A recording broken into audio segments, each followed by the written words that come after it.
Você está viajando através de outra dimensão. Uma dimensão não só de imagens e sons, mas também da mente. Uma jornada a uma maravilhosa terra, cujas fronteiras são as da fantasia. Há um sinal logo à frente, avisando que sua próxima parada será em Além da Imaginação. No matches. Cigarettes and no matches. That's me all over. That's Jackie Rhodes, the halfway boy. That's the story of my life.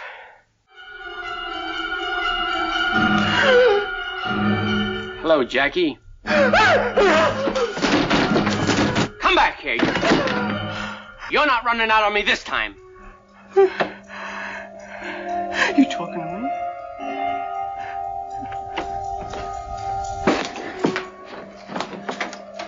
You talking to me? Oh, yeah. Yeah, sure you are. Now me and the mirror, we're having a talk. I've had it, huh? All my marbles are gone. This is how it happens. This is how it happens. Olá, ouvinte, mais uma semana e nós estamos aqui falando sobre Além da Imaginação. Olá, eu sou a Angélica. E eu sou o Marcos. E hoje nós iremos falar sobre o terceiro episódio da segunda temporada de Além da Imaginação, episódio número 39, tá? Que foi ao ar no dia 14 de outubro de 1960. Esse episódio aí, ele tem uma característica interessante, né? O título é O Homem... Como é que é? Nervous Man in $4 Room, né? Um homem nervoso em uma sala de $4, um quarto de $4, né? Esse episódio tem uma característica que teria acontecido na época, né, que apesar do sucesso da primeira temporada, né, de Além da Imaginação, na segunda temporada, obviamente, o pessoal queria reduzir custos, né? Então você vai ter episódios com menos atores em cena, né, e tal. E outra característica interessante também é que é um diretor do qual eu sou apaixonada, que é o Douglas Reis, né? Diretor de episódios muito legais de Além da Imaginação, né? Tu lembra quais? Sim, o Douglas Reis, enfim, ele dirigiu 9 episódios e alguns dos episódios que entram em várias listas dos melhores foram dirigidos por ele. Para citar dois que todo mundo fala, o Eye of the Beholder e o Elegy, por exemplo, são 2 episódios dirigidos por ele que entram praticamente em todas as listas, né, de melhores. Né? Do Manequim também, que é muito legal, né? É o After Hours. Ele também era roteirista, ele escreveu episódios para o Galeria do Terror, né? E ele tem um nome muito ligado a 2 séries que passaram no Brasil, que ele escreveu mais de 40 episódios, ele era roteirista também, inclusive ele roteirizou episódios de muitas séries, dirigiu de várias também, mas ele escreveu mais de 40 episódios da série das Aventuras de Rin Tin Tin. Ele ficou muito conhecido como roteirista, né, de episódios dessa série, e ele também dirigiu vários episódios da série Maverick. Essas 2 séries passaram no Brasil, então talvez o público brasileiro conheça o trabalho dele por aí, né? Além do Além da Imaginação e do Galeria do Terror. Não, interessante, eu gosto muito dos episódios dirigidos por ele. O Elegy, eu acho que foi um dos meus favoritos da temporada anterior, né, da primeira. E esse cara tem umas características assim, esse diretor, que ele tem uns ângulos interessantes, né, e tal, né? Você vê que tem muita criatividade, tem uma assinatura, vamos colocar assim, nos episódios, né, com esse diretor, né? Que a gente, inclusive, pontuou isso daí, né, quando falou dos episódios. Mas nesse episódio também, né, tem uns ângulos interessantes para mostrar claustrofobia, né? Você vê o quarto de cima, né, por exemplo, né? E tem o Seren, claro, no começo aparecendo também, assim, né, na tela e dando aquela introdução. E esse episódio, apesar de ter pouquíssimos atores em cena, né, tem 2, né, atores em cena, né, e tal, ele é um episódio quase shakespeariano, né, porque tem todo esse negócio, essa questão dele confrontar a si mesmo, né, e talvez tenha esse negócio também de não haver, assim, uma coisa escalafobética de Além da Imaginação, né, é uma coisa mais do mundo mesmo, né? Alguém que pode estar falando consigo mesmo, isso pode estar acontecendo ou não, né? Não precisa ser exatamente um duplo, né? Apesar que eu quero pensar que sim, né? Que pode ser um duplo também nessa história. Sim, ela deixa bem em aberto se essa imagem no espelho era um duplo, né? Ou se era uma parte da psique do cara que, nesse momento que ele ia realmente dar o pior passo da vida dele, que não ia ter volta mesmo, resolveu aflorar para livrá-lo, né, dessa tragédia na qual ele ia se envolver, né? Fica essa dúvida. E essa dicotomia ela é muito bem vivida pelo ator, né? Pelo Joey Mantel. Sim. E eu acho que tem uma coisa curiosa também, a gente reparou nisso, né? É impossível não reparar, né? Assistindo o episódio, que tem uma fala do personagem, né? You talking to me, que depois isso daí vai ficar uma fala antológica do Taxi Driver, né? E a gente fica pensando, inclusive, se não assistir esse episódio da Imaginação, né? Possivelmente uma coisa é inspirada na outra, né? Com certeza. E aí, você quer fazer uma sinopse pra gente, então, do episódio? Sim. Nós temos um sujeito chamado Jack Rhodes. Ele é um daqueles criminosos de pé de chinelo, né? Ele é um cara que ele faz pequenos assaltos, extorsão, enfim. Ele é um criminoso de quinta categoria, e ele está num quartinho de $4, né? Um quarto minúsculo, quente, abafado e sujo, totalmente lá nervoso, esperando as instruções que ele trabalha para a gangue de um outro mafioso de quinta categoria chamado George, né? Um pequeno mafioso ali. Interpretado pelo William D. Gordon, né? E o Jack Rhodes é o Joey Mantel, né? Numa interpretação inacreditável, sim. Isso, o Joey Mantel é um cara que ele fez um personagem que o pessoal deve lembrar, ele é o Walsh do filme Chinatown e da continuação da Chave do Enigma, né? E ele foi indicado também a melhor ator coadjuvante no filme Marte. É um filme de 55 que ganhou Oscar de melhor filme, e ele foi indicado a melhor ator coadjuvante na época, mas não ganhou. Enfim, e esse cara, William D. Gordon, que faz o George, ele era um cara que ele era produtor de TV e roteirista. Ele de vez em quando aparecia como ator também, mas ele era produtor, e ele ficou famoso também por ser produtor, um dos produtores executivos da série Fugitivo. A gente até falou no episódio anterior, né, sobre ela. Sim.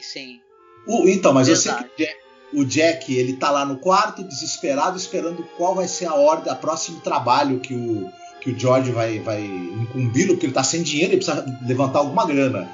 E o George entra no quarto, esse mafioso, fala para ele que ele tem que assassinar um senhor que é dono de uma loja, que se recusou a pagar propina e proteção para a máfia que o George comanda. E o Jack recebe essa notícia desesperado, porque ele, na verdade, é um cara meio covarde também. Ele faz pequenos furtos e pequenos golpes, mas ele, né, não quer saber de matar ninguém. Só que ele é um cara fraco, totalmente dominado pela personalidade do George, totalmente dependente do cara, e ele, muito a contragosto, se vê obrigado a ter que fazer isso. Porém, quando ele está meio que para sair, para cometer o assassinato, ele é impedido pela imagem dele no espelho.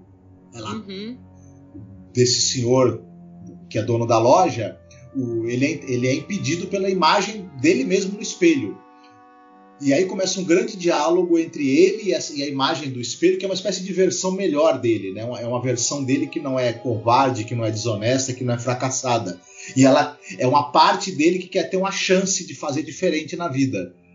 E aí começa um grande diálogo onde o Jack, conversando com a sua imagem no espelho, vai rever a sua vida até então, os seus fracassos, as suas escolhas erradas, e as suas fraquezas, e rever assim, momentos em que ele teve a chance de ser diferente. Será que ele vai cometer o assassinato? Será que ele não vai? Será que ele vai deixar que esse outro lado dele prevaleça? É isso que o episódio, no fim, acaba falando muito sobre isso, né? Sobre as escolhas que a gente faz na vida, que se a gente ainda tem chance ou não de fazer diferente, e principalmente ele tem um olhar muito interessante para o criminoso, né? Ele não vê o criminoso como alguém que é mau, necessariamente. É alguém que fez escolhas erradas, é alguém que foi se desumanizando por uma série de razões, mas que dentro dele ele tem o potencial para algo muito melhor. Basta que ele tenha a chance somada à vontade, né?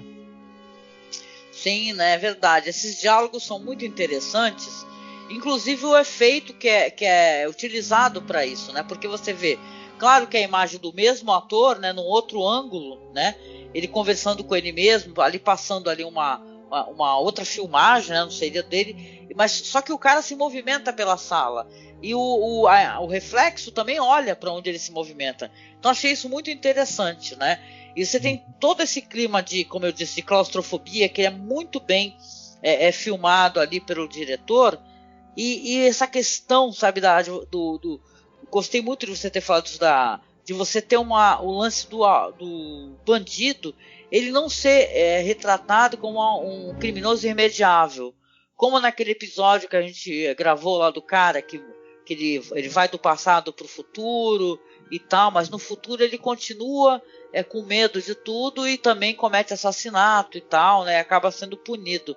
Então é interessante que ele vai fazendo esse diálogo consigo mesmo, né, com o reflexo, né, que aliás o reflexo se chama John, né, ele se nomeia John, né, enquanto ele é Jack, né, e isso vai ser interessante, né, e você pode tanto ir para o lado da ficção, né, de que ser realmente um elemento além da imaginação, né, da zona do crepúsculo, aonde ele está vendo a si mesmo e o duplo dele, né, tomaria o lugar dele nesse mundo, né, que é esse que é o plot twist desse episódio, apesar que eu acho que não, que ele deixa meio visível que não, né, quando você vê o reflexo vazio no final.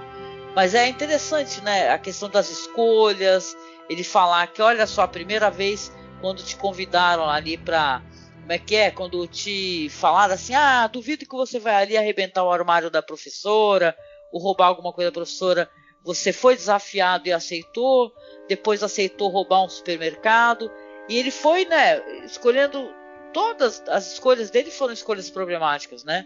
É interessante como o episódio mostra isso daí, e com pouquíssimos atores em cena, ele faz uma história muito rica, né, na minha opinião, assim, tem muita riqueza na história.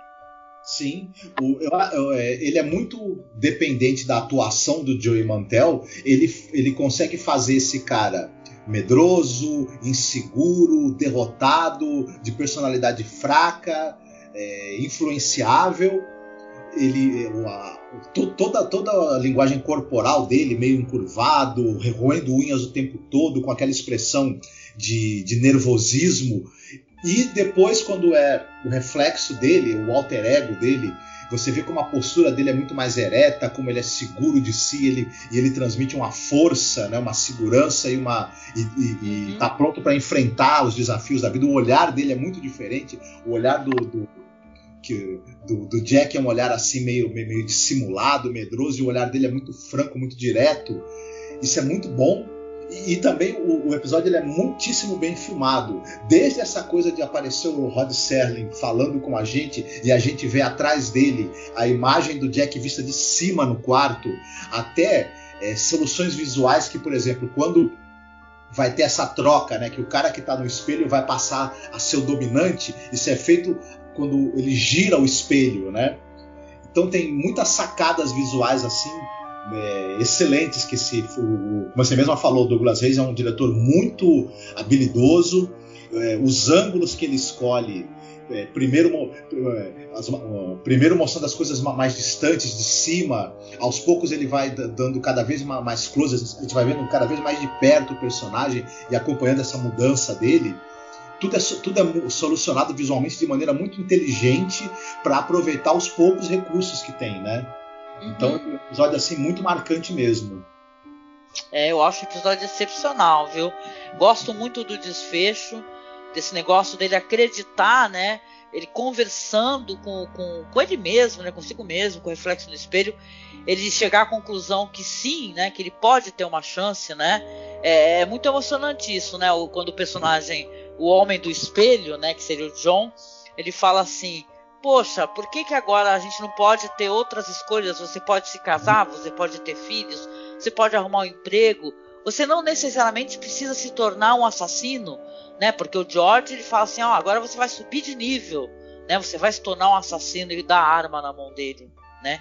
E você vê o desespero dele, que toda aquela ansiedade, né? Porque o George não quis falar para ele por telefone o que era o trabalho, e depois o ameaça e fala: olha, se eu vir aqui, se eu for lá, se eu descobrir que você não matou o velho, eu vou voltar aqui e vou te arrebentar, né? E a surpresa que o George tem de chegar a encontrar um outro homem, uma outra postura, né?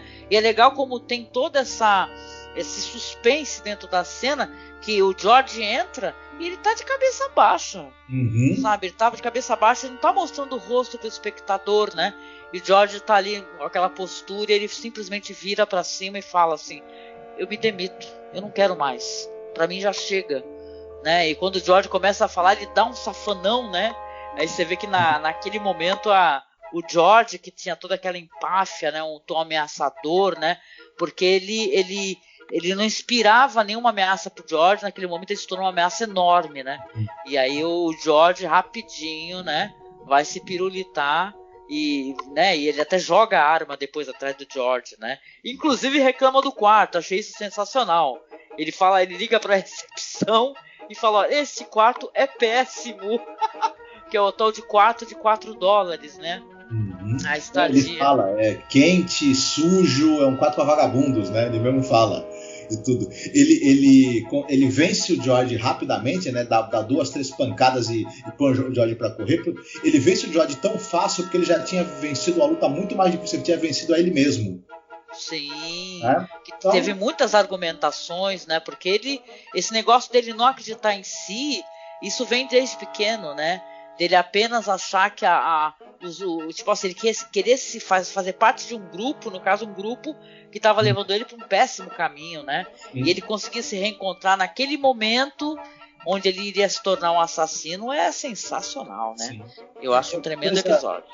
Engraçada também, muito, muito curiosa. Ele começa o episódio, ele fala o nome do George quase 60 vezes ao longo do episódio. E 20 vezes nos primeiros 2 minutos. 2, 3 minutos de episódio. É como se o George estivesse ocupando completamente o mundo dele, e aos poucos, ao longo do episódio, ele vai expulsando, né, o George da vida dele, até chegar ao clímax ali onde ele expulsa literalmente, né? Sim. Isso é muito bacana, muito interessante. É muito, muito bom mesmo, né? Bom, episódio do Douglas Heyse, a gente espera sempre coisas boas, né, desse diretor. Para mim foi surpreendente o episódio. Com o mínimo ele fez muito, né? Entregou uma grande atuação, um tema muito interessante que leva a ser um questionamento, né? Se você se sente derrotado, se você se sente fez todas as escolhas erradas, sempre tem, né, o próximo dia onde você pode, né, ir alterando as suas escolhas, né, mudando a tua perspectiva, mudando a tua postura em relação à vida. Eu gosto dessa mensagem também de esperança, sabe? Que ninguém é irremediável, né? As pessoas podem mudar, né? E eu acho que a gente, ainda mais numa era dessa na internet, onde se fala muito em cancelar as pessoas, né? Vamos cancelar fulano, né? Só que tu cancela as pessoas não deixam de existir, né? Elas continuam existindo no mundo, elas não morrem, né? Então a gente tem que dar sempre a chance de redenção às pessoas. Eu penso isso, sabe? A pessoa errou, saca? As pessoas erram, as pessoas são humanas. Ninguém nasceu um cristal, né? Ou é um paladino da justiça, né? E tá, hoje em dia, onde a gente tem tanto que aprender, né? E todos os dias aprender mais, se desconstruir, ter mais empatia, tudo, né? Então penso nisso, sabe? Colocando assim, paralelamente nessa questão, né? O quão importante a gente deixar as pessoas aprenderem, né? Mais do que acusar, sim, mostrar os erros, mas ajudar essas pessoas talvez a ter uma outra perspectiva e uma possibilidade de mudança, né? Sim, sim. E aí, querido, chegando aqui no final do nosso podcast, você gostaria de recomendar alguma coisa referente, pode ser livro, quadrinho e tal, Sim. que tem a ver com essa história? Sim. Na verdade, eu vou fazer uma recomendação que todo mundo muita gente já assistiu, mas se alguém ainda não viu ou não reassistiu recentemente, é o filme Taxi Driver, Motorista de Táxi, de 76, do Scorsese. Por que eu estou citando esse filme? Porque você mesmo assistiu e você tem toda a razão. A cena em que o Jack, o espelho começa a falar com o Jack e ele começa a falar "You talking to me? You talking to me?" A cena do Robert De Niro faz referência a esse episódio. Olha. Diretamente. E mais ainda, se você for pensar, o Robert De Niro, o personagem dele, é um cara solitário, como o Jack, é um cara que tá pirando também. E ele, no final do filme, ele também encontra forças para reagir da maneira mais absurda e violenta possível, mas ele também passa por uma mudança. E assume uma espécie de alter ego no final, se a gente for pensar. Então tem muita referência a esse episódio no filme Taxi Driver. Ai, legal, interessante. É um filme que vale muito a pena, né? E tal. É impossível, gente. Na hora que ele começa a falar "You talking to me?", aí você fala "Eita ferro", né? Pro espelho, né? Olha, se é uma homenagem, é uma linda homenagem. Muito legal. O Taxi Driver é um filmaço e vale a pena demais, gente, as pessoas conhecerem, tá? Eu aqui na minha recomendação vou fazer uma coisa diferente. Vou recomendar um podcast, tá? Vocês devem conhecer, o pessoal que tem muito bom gosto. Mas quem por acaso não conheça, tá? Tem um podcast que ele é um podcast que muda muito a perspectiva da gente em relação à questão do encarceramento, sabe? É um podcast que eu sempre recomendo, é do Ivan Mizanzuki, que é o Projeto Humanos. E o podcast número 27 tem um episódio chamado O Eterno Devedor, né?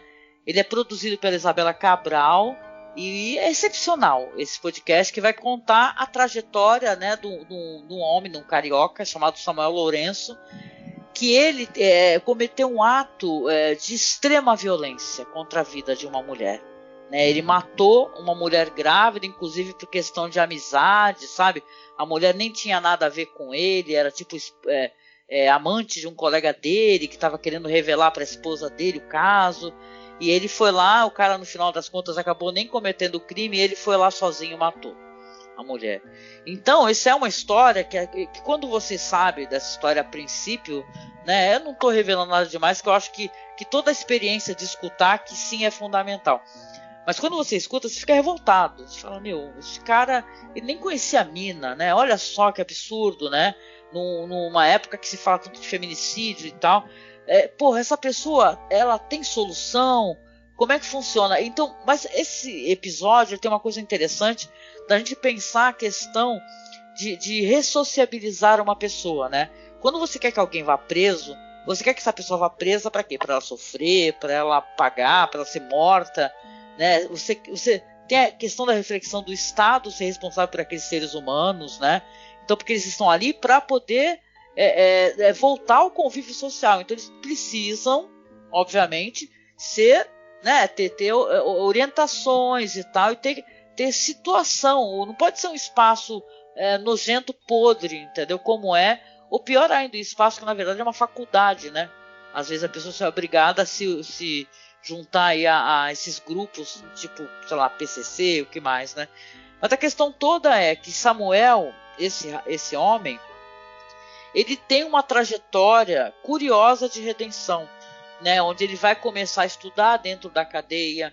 Na cadeia ele vai começar, inclusive, a tentar, depois que ele concluir o ensino médio, ele vai fazer faculdade, vai depois começar no semiaberto, porque ele vai ter o semiaberto, né? Porque depois, mais pra frente, ele vai ser a pena dele vai ser um pouco reduzida, né?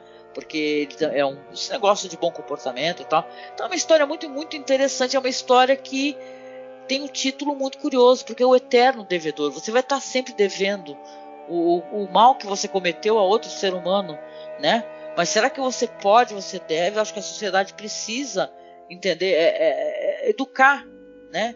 Nessa situação, para que a pessoa tenha condições de voltar ao convívio com outros seres humanos. E hoje em dia parece que ele é professor e tudo. Então é uma história muito interessante. Muito interessante. E eu recomendo. Falei até um pouquinho demais, né? Então, mas é muito... Esse podcast deles realmente ele é bem impressionante, vale muito a pena. Eu acho que é muito necessário que as pessoas se dêem um tempo para escutar esse podcast que eles fizeram. Realmente é maravilhoso mesmo. E faz a pessoa rever muitos conceitos. É verdade. A gente precisa entender que para perguntas difíceis não há respostas fáceis, né? Nunca acredite em respostas fáceis, né? Que no caso encarcerar é a solução, que dentro do encarceramento que eles morram lá encarcerados com tratamento subhumano é solução. Não pensem vocês que isso daí, tirar a pessoa do convívio da sociedade, esquecer a pessoa apodrecendo em algum lugar é solução, né? Então isso daí mudou muito a minha visão, entendo, de muita coisa, sabe? De lá para cá eu tenho me informado muito mais sobre isso e eu tenho um olhar muito mais humano para essa situação e tal, e não perdoando ou relevando qualquer crime, não. E sim o que se deve fazer e como é que o Estado, que tem responsabilidade sobre esses seres humanos encarcerados, como é que ele deve se comportar. Ele não deve abandonar, né? Bom, é isso. A gente usou um episódio aqui da Linha Imaginação para poder falar de coisas interessantes e tal, trazer um pouco da nossa perspectiva, né? Sobre várias coisas, como a gente faz sempre, né? E a gente vem chegando aqui no final, agradecendo, claro, aqui a sua audiência, ao nosso programa. Quer deixar alguma mensagem aí, Marcos? Deixa o melhor que há em você no controle, né? Sim. Sempre que for possível, né? A gente meio que tem, não dois, mas às vezes até vários lados, né? Alguns são um pouco melhores, outros são um pouco piores. A gente tem que tentar identificar o que a gente tem de melhor e deixar que isso esteja à frente, sempre que for possível, pelo menos, né? Que isso aflore, né? O melhor da gente, né? E tal, né? É isso. E você, ouvinte querido, né? No final do programa a gente sempre convida vocês a visitarem a nossa página lá, que é @masmorracine no Facebook. Subscrever o nosso canal aqui no YouTube. Você pode também acessar o nosso grupo, que é Fãs de Além da Imaginação, né? E lembrando que no nosso site a gente sempre tem um episódio disponível para você poder assistir antes de você escutar o nosso programa, tá? E, cara, o que eu penso aqui no final, já que a gente está brincando de escolher musiquinhas, né? Que vão tocar somente no áudio lá do podcast, né? Não aqui no YouTube. No final do programa eu vou deixar aqui rolando um som que eu gosto bastante, que é o som dos Titãs, do Pulso. O Pulso ainda pulsa. Gosto muito dessa música. E é isso, gente. A gente convida você sempre a nos apoiar, ser nosso padrinho ou nossa madrinha, tá? Acesse aí o Colabora Aí, que tem o Colabora Aí do Além da Imaginação, ou o Padrim, fica tudo na publicação. A gente se encontra então no próximo podcast do Além da Imaginação, né, Marcos? Estaremos aqui. Fiquem bem, se cuidem. Sim, o pulso ainda pulsa.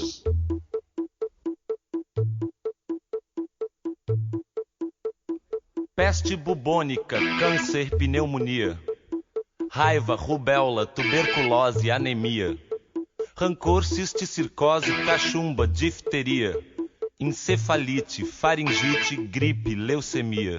E o pulso ainda pulsa.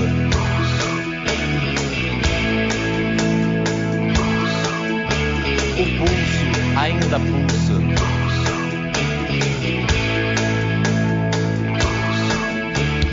Hepatite, escarlatina, estupidez, paralisia, toxoplasmose, sarampo, esquizofrenia, úlcera, trombose, coqueluche, hipocondria, sífilis, ciúmes, asma, cleptomania. E o corpo ainda é pouco.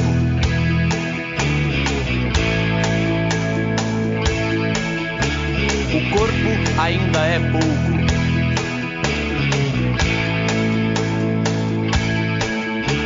Assim,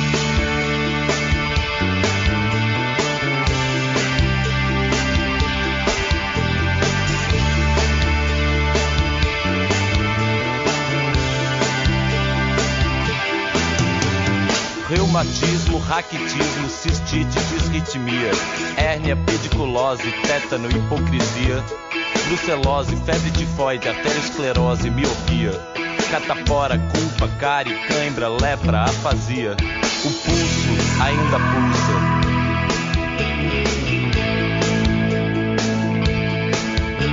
O corpo ainda é pouco.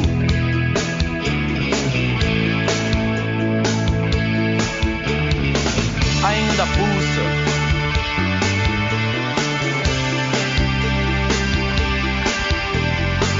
Ainda é pouco.